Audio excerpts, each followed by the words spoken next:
Better? Holy moly, that was better. Um, w- we have a presentation that comes from Isaiah this morning, and part of it is the handouts that you have.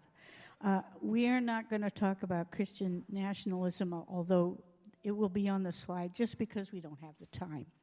However, if you are interested in the topic, Courageous Conversations is talking solely about Christian nationalism, and that's this coming week on Thursday as a part of St. John's Courageous Conversations. And this is by a Lutheran pastor, a woman named Angela Denker. So that's why we won't cover it, because it's going to be covered, and we just don't have time.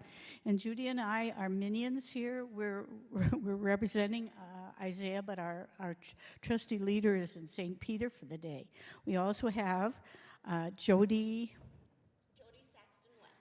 Saxton West here, and she is going to answer any questions that you have about the school board referendum, which sort of comes towards the end. Okay. So thank you for being here, and Judy is going to kick us off. Hi, yes, I'm Judy Tonoli, as probably most of you know. All of you know? Hi, I'm Judy Tonoli, as probably most of you know, but I didn't hear everything that Dottie said, but we've been involved with Isaiah for many, many years, and hold on just a second. I forgot, I have my notes in about 5 different places here. I love this. And hate it.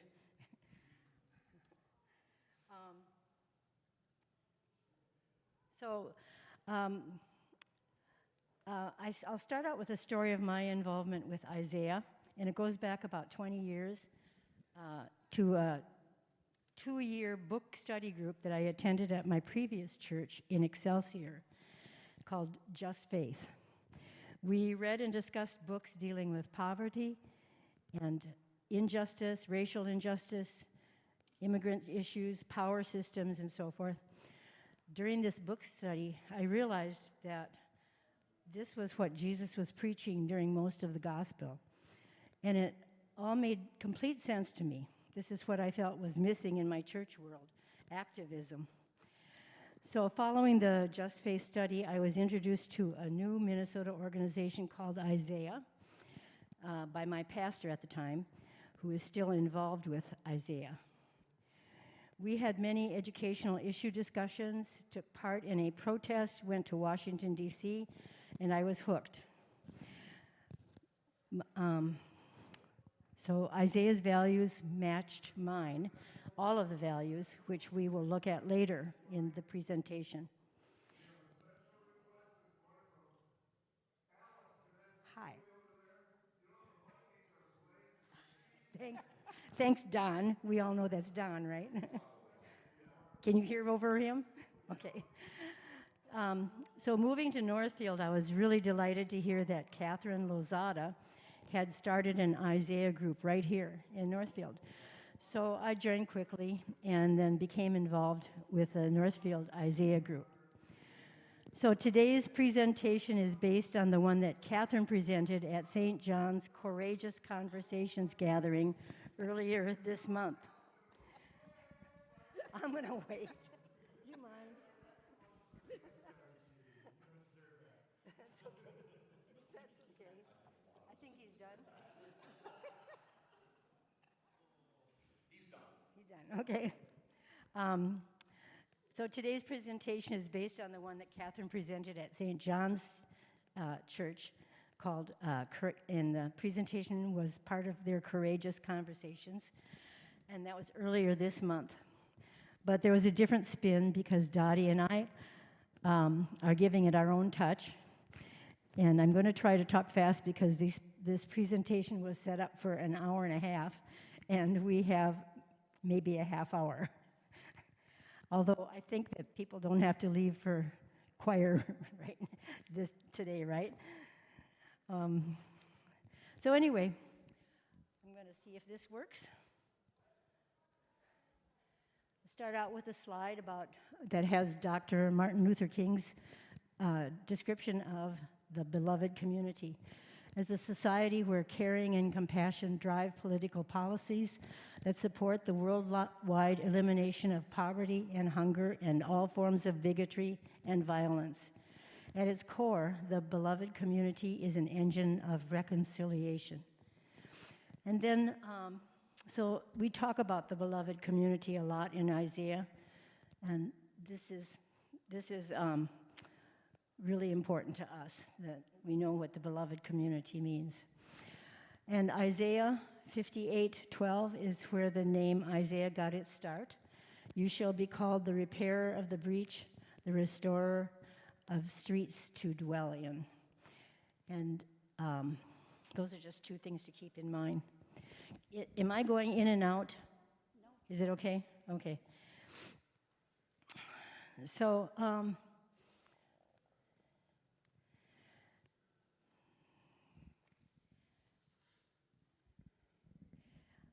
I think if you open up your packets to page 1, do you all have packets?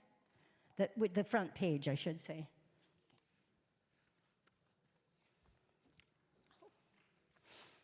Right here? Oh, okay.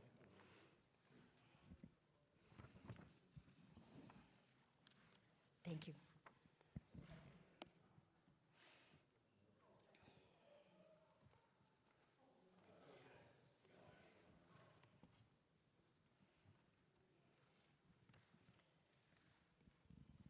So this first page talks about who Isaiah is, just to give you in a nutshell.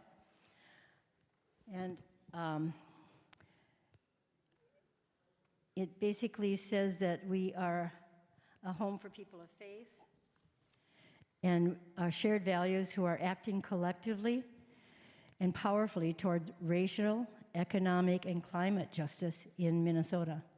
It was formed in the year 2000, around the year 2000, I should say, bringing together other faith-based community organizations, mainly in the metro area and in St. Cloud. In St. Cloud, it was called Micah. You have to get to the next page. Is that on the next page? Yeah. I don't think so. Not yet. Not yet.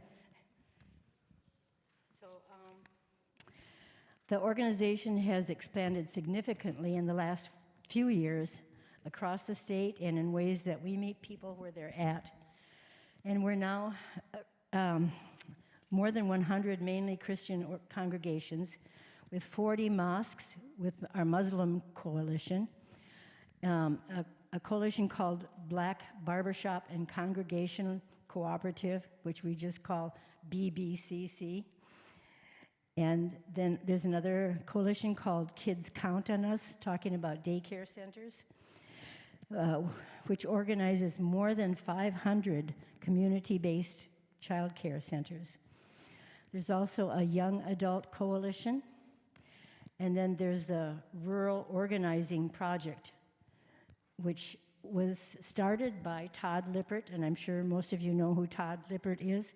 He used to be the pastor at UCC, and then he became the state representative for the state legislature and the House. And now he is the leader of the Rural Organizing Project. And they are really getting going. Let's see. So Isaiah is a vehicle to put our faith and shared values into action, build our multiracial, multi-faith beloved community together.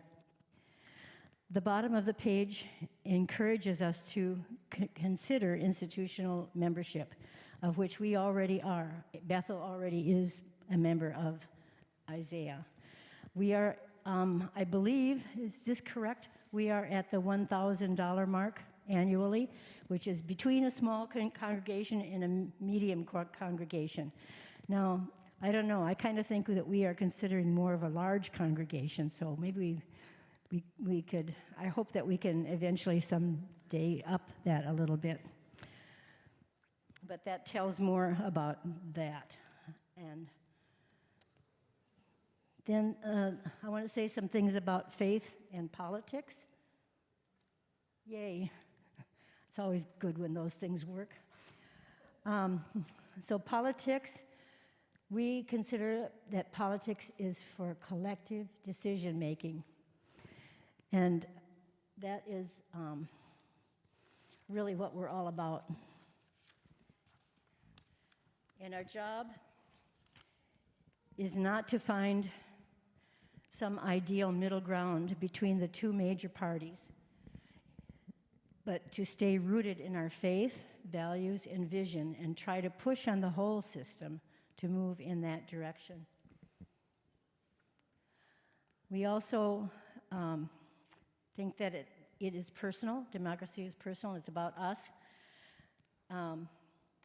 as a community more than a party or a candidate. We can talk about some politicians and leadership in relation to our values, what our people need. It is a year-round team sport beyond just checking a box once every 4 years. So we go year-around, depending on which year it is, because each legislative year every other legislative year has a different focus, whether it's budget or issues. So let's see. So we also think that politics is personal, and decisions are made about us decisions that are made about us without us that affect us and our loved ones. Is that part of decision making? We don't want power over others, but power with others for the common good. You've probably heard the common good spoken about a lot from other people, particularly Todd Lippert talked about the common good a lot. So here again, we are a whole people, and we need to bring our values into everything we do and push on the whole system. The last part, what is it called? Bullet point about white Christian nationalism, Dottie already told us is going to be covered next Tuesday at the St. John's Courageous Conversations, right? And I'm sure you can find that advertised on the website through St. John's. So that will tell us more about the Christian nationalism. So if you turn to page 2 in your packet, which is the back side, this talks about our values, agenda, and this is a kind of a living, breathing document that I think it started in 2017, and it's been adjusted a little bit here and there, but generally it keeps the same values. So you can read through that and think about it, and think about how you feel about the values agenda, our values agenda. And I'd like to hear some responses about it. What do you think? Just kind of, I'll give you a couple minutes to look through it quickly. And if anybody has any comments about it, is there something that you totally agree with? Is there something you think is left out or that you disagree with? Yes? Really quick, it's not about this, but I just found a set of keys underneath the chairs in here. All right. Good response. How about our immigrants? How about that we are supporting? Our immigrants. Here. Well, we have a very personal connection in that we are supporting Lisbeth and her family, and we have brought them from the border, and the whole border issue is out there. We know in national politics it's become like the green light of all politics right now. So we're doing our bit in this church to take this issue and put a face to it. Thank you. What other things stick out at you? Something that looks really important? Or is there something you think should be added?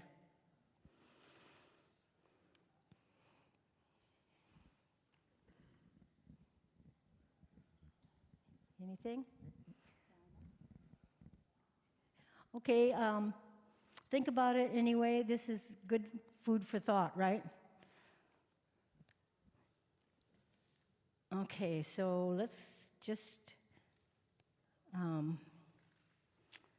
we'll move on to the Wellstone quote, and it's you're up, Dottie. Okay. Okay, where's our Wellstone? Isn't that it? Oh, these are the questions. I'm sorry, but the questions weren't there, were they, on that page? Oh, I'm sorry, these are the questions. These are the questions. Where do you see your faith values in the vision on page 2? In the vision statement, what is resonating? Do you have any tensions? Is something missing? And what would it mean for you, your loved ones, or our community if we made this a reality? Yeah. One thing that I saw on the news today, because my family went through it when we lived in Texas, because they have what is called TOS, Texas Organized Testing System, that children have to pass at different grade levels in order for them to be, quote, educated or deemed educated, and it bases how much funding a school will get. Well, as of today, there are 13 states that have gone to where they have taken over the schools in a block section of a big city, and they have actually put in a mandated way that they have to teach, not allowing the teachers to take any ideas of their own to try to help out individuals who are at different levels. I was one of those guys who was at a different level.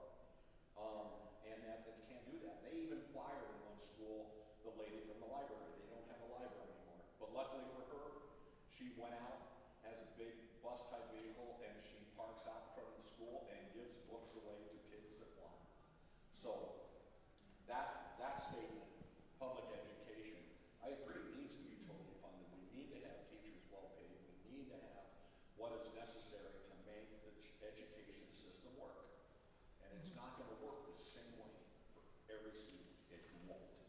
It's kind of a frightening story, and yet, by the way that woman woman responded, there's hope. And I hope that our state does not go that way. Colleen. So this is really local in Northfield and not at the state. But the public education system that's fully funded, which I think somebody's going to talk about what we're voting on later, is your last one there. And then your second bullet says affordable, dignified places to work.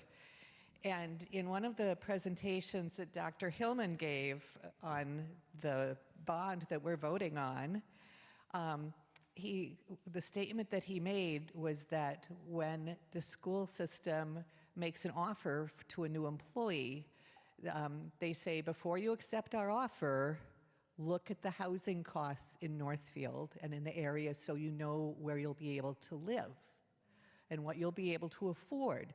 So on one hand, Hillman is trying to get us to vote for more money, while the other part of our city seems oblivious to that part of his statement.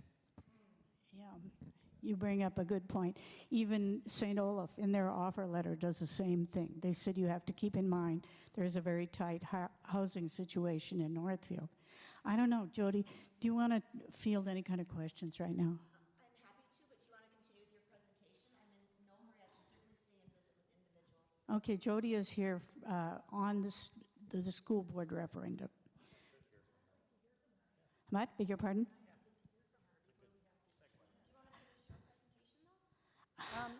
she's here mainly to answer questions that you might have after it. But yeah, I think this would be a good time, maybe.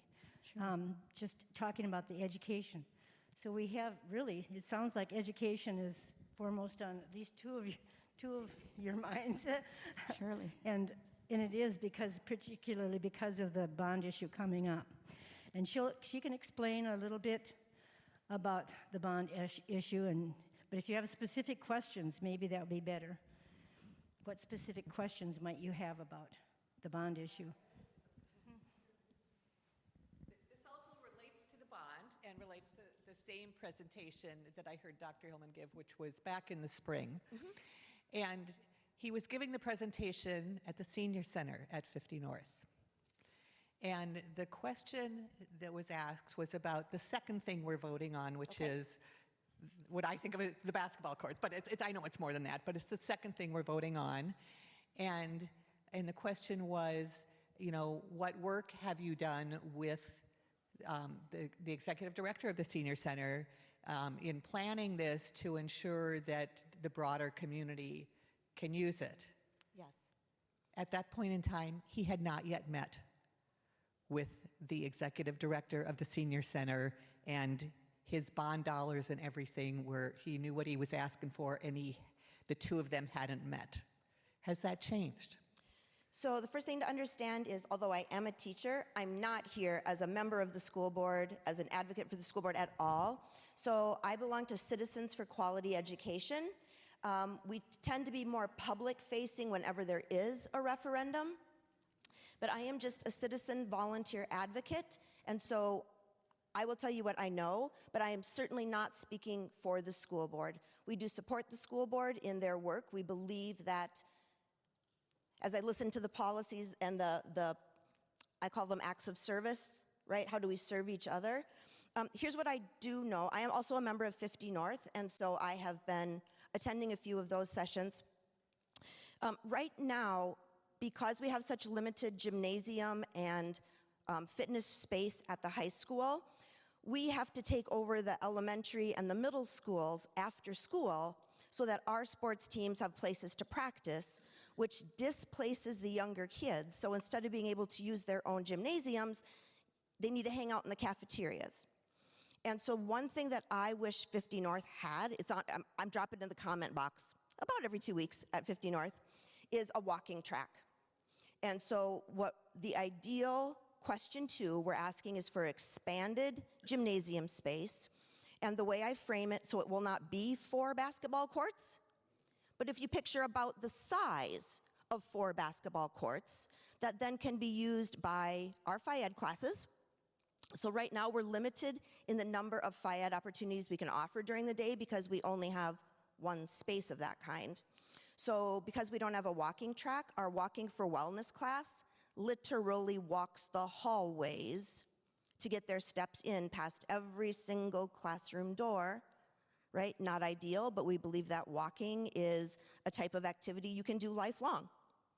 And the other thing about the 4 basketball courts worth of space is that ideally we'd be able to have a walking track around there. And so right now, members of the community are invited into the high school before we start classes in the day and afterwards to walk our hallways. And we've got that mapped out. It would make it much more feasible to have dedicated hours and dedicated people there to make that walking experience for the whole community better. Also, it would be able to be used for things like, I know there's a lot of pickleball recreation leagues going on, and we're gonna run out of gym space for that when the weather turns sour, if it ever does, right, if it ever does. And so I don't know if Dr. Hillman has yet met with Elaine or any of those. I just know what we're looking at as kind of baseline added values via infrastructure. That's what I know about that.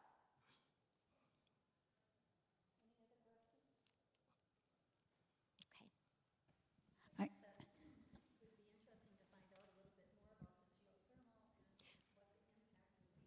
Yes, and so what we're working on right now with the geothermal, so kind of the trickle-down effect is that we can't get blueprints drawn up until question 1 passes. And the reason is because of the district's strategic commitment to stewardship. We're trying to be environmental stewards, we're trying to be financial stewards. It would cost so much to have the full blueprint drawn up that all we really can spend the money on right now is what are the basics. We have what we call a concept of fit test that I have handouts if you haven't yet seen what the sort of the lay of the land would be. And so because the installation of the geothermal system would depend upon the architectural layout, it's always a little step behind. The thing that has most influenced people who are undecided about question 1 and 2, about the new academic wing, taking down some of the older parts of the building, and then sort of renovating the others, tours. Anybody who's undecided and comes in for a tour of the high school, looking through the infrastructure, it's not so much a tour just of classrooms. Like, what does it feel like to be in that space during the day? Tours are the #1 thing that changes undecideds to not only yeses, but I want the yard sign, and I need you to come to my book club and talk to my friends. So the same thing we're going to do, it hasn't been publicly announced yet. We're going to offer for the community to come to Carleton and tour the way their new geothermal setup is working, look into their financials, right? How has the initial layout of money returned itself more quickly into savings in their overall cost? I did just receive a note about the geothermal from Dr. Hillman, who has no idea I'm reading his emails to you. But I will tell you, I do know there is one setup that's going to happen at Carleton, which I think will help us all. I'm a science teacher, and I don't feel well-versed in geothermal.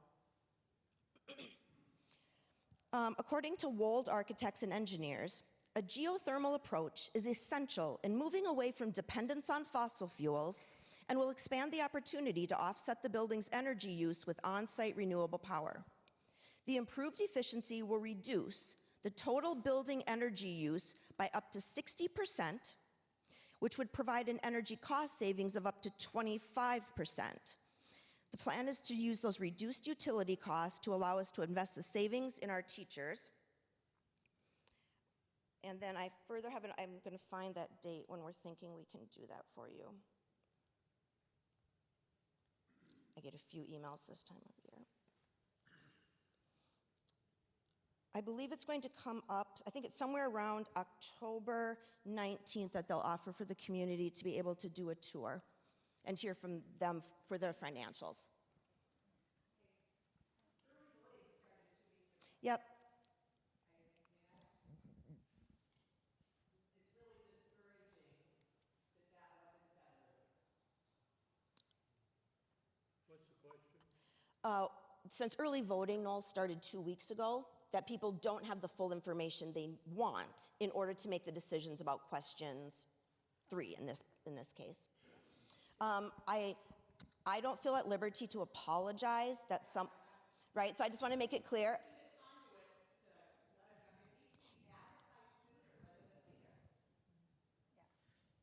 Was it talked about during the tour? I haven't done the tour yet.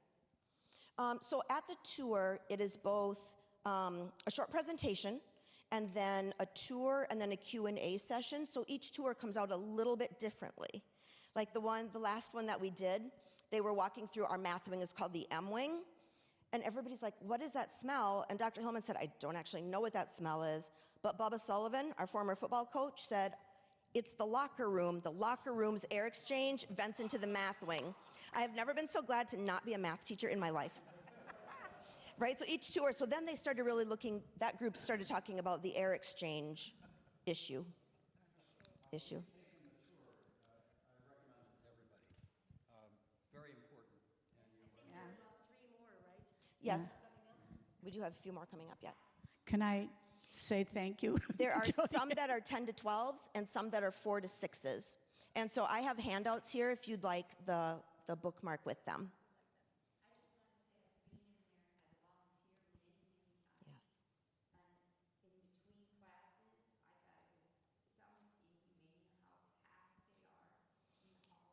Which is why we did remove as many lockers out of the building as we could, since our hallways were lined with lockers, we don't have a separate locker room for academic lockers.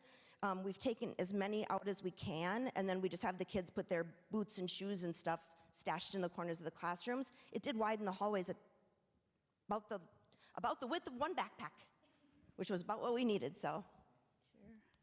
Thank you, Jody. Of course. I think this is an important issue, and if you haven't had a chance to take the tour, it will make a believer out of you, because it surely did for me. And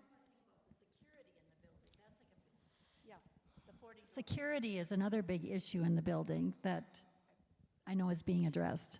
So the recommendations right now are to control your number of exits to the outside. So we have, the way it was built is, so if you were in an interior classroom or in an interior office, in order to leave the building, you would have to go through the interior office into the classroom, and now we've got a block of 4 classrooms, find an exterior door into a hallway, and then find an exterior door. So it's going to sound completely like I'm flipping 2 sides of a coin. We have some spaces where we don't know that you would be able to get out efficiently. You would just have to duck and cover, we call it. But we also have so many external doors that law enforcement and EMS are very concerned as to how you would control that many people leaving and coming and going through the exits. Right now, our biggest problem is that with 40-ish doors to the outside, the kids can wedge the doors open for their friends, so you don't have to come in through the check-in spot that's, you know, through the office. Right now, we want everyone to come in through a secured area into the office, but the number of doors and the arrangement of doors makes it so what we're going with right now, so we just did a stay put and a duck and cover training the other day, is in that moment, the teacher just needs to decide, what are you going to do? We no longer do the, hey, here's a map of a plan from every classroom, right? I happen to have an external door from my classroom, and I also have a room that I could lock them in an interior.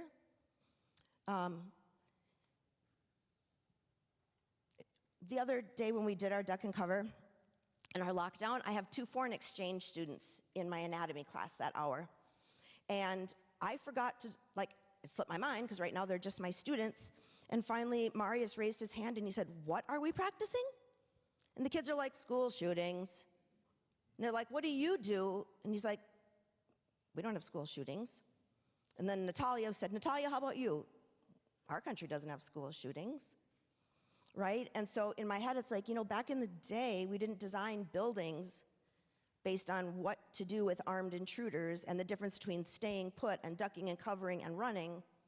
And so that's the concern, is really coming from our safety centers, being concerned as to how we could track people, track movement.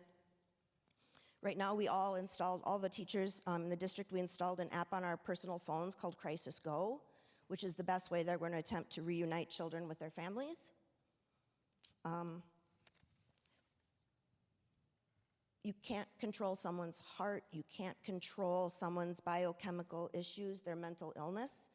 And so to me, if we can control a building, like the infrastructure of it, it doesn't guarantee our safety, but it certainly makes us safer. Which seems like a really weak thing to offer our children, but Karna? Well, so Jody is a colleague of mine, and she's one of the most fantastic teachers in our building and in our district, just so y'all know. But I also want to just say, as a parent, since we're on this topic, 5 kids of mine have gone through the schools. My last just graduated.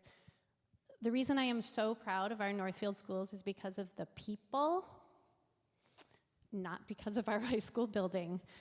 It is ridiculous what these amazing teachers, and again, I'm talking as a parent, even though, yes, I am a teacher at the high school too, and I'm proud to be.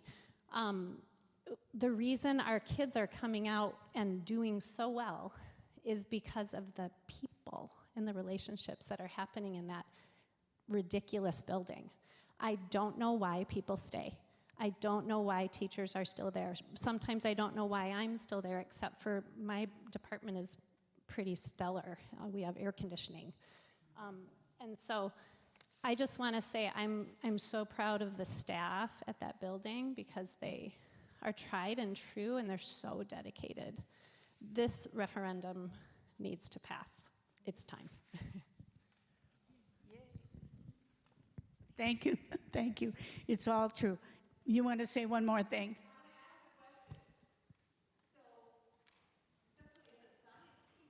Yeah.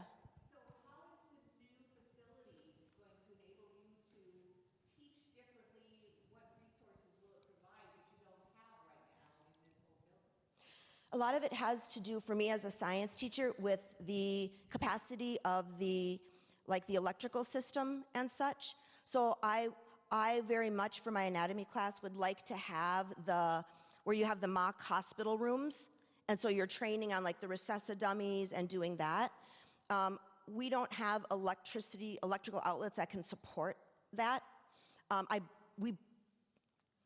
have 6 lab stations in my room. We can't use a plug-in on all 5 that are on the same wall at the same time. My room is also one of the biggest rooms in the school, and so we now have moved on a day, this is gonna sound, people matter, right? Community matters. On days when we try to do a staff potluck, we have to do it in my classroom because I am actually the best wired location in the entire building. And so if we're gonna try to set like a 20 crock pot record, right? Like that's how poor the electrical is.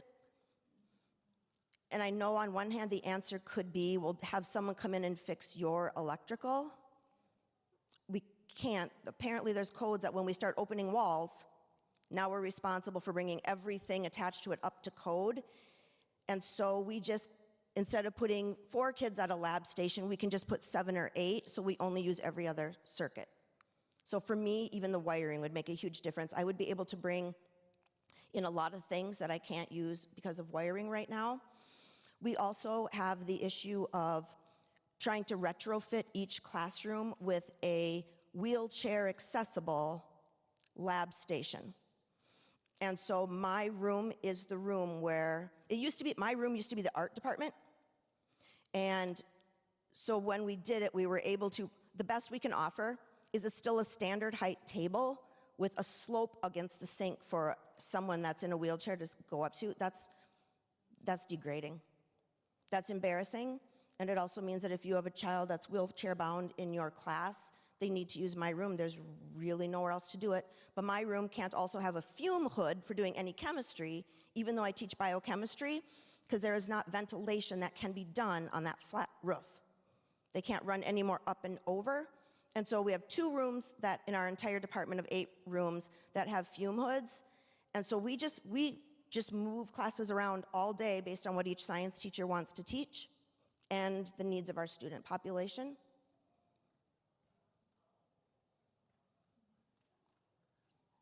I'm sorry, Jody, I do need to wrap up. Yes. And I won't run out if anybody needs handouts, wants other things to be forwarded to Dr. Hillman and his team. I got nowhere to go until noon. Okay, call her in the hallway. There are a couple of things I want to say about Isaiah before we wrap up. And we have a wonderful example. Paul Wellstone was our own guy. And apparently we're going to have his bus here to fondle or whatever we're going to do with that bus. But the fact is, we cannot escape the connection between our values and our politics. Isaiah can't either. We have a political arm, and that's called Faith in Minnesota. And we go up and we go to the Capitol and we work for things that we think are important to our hearts. I think that you have a sheet there that talks about what happened last year. And it's a pretty remarkable thing. And we did that because we had a money and because we had a good political balance.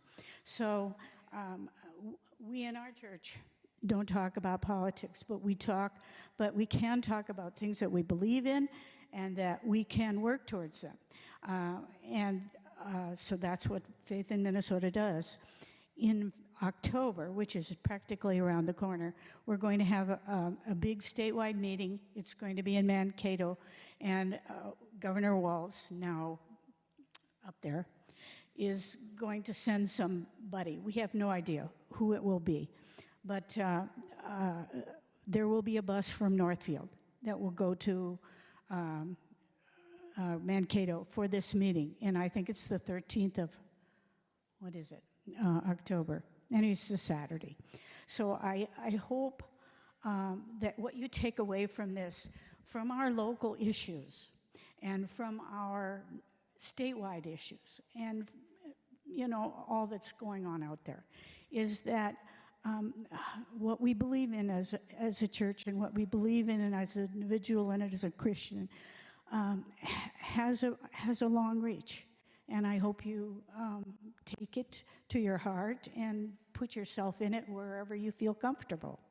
So I think that's enough.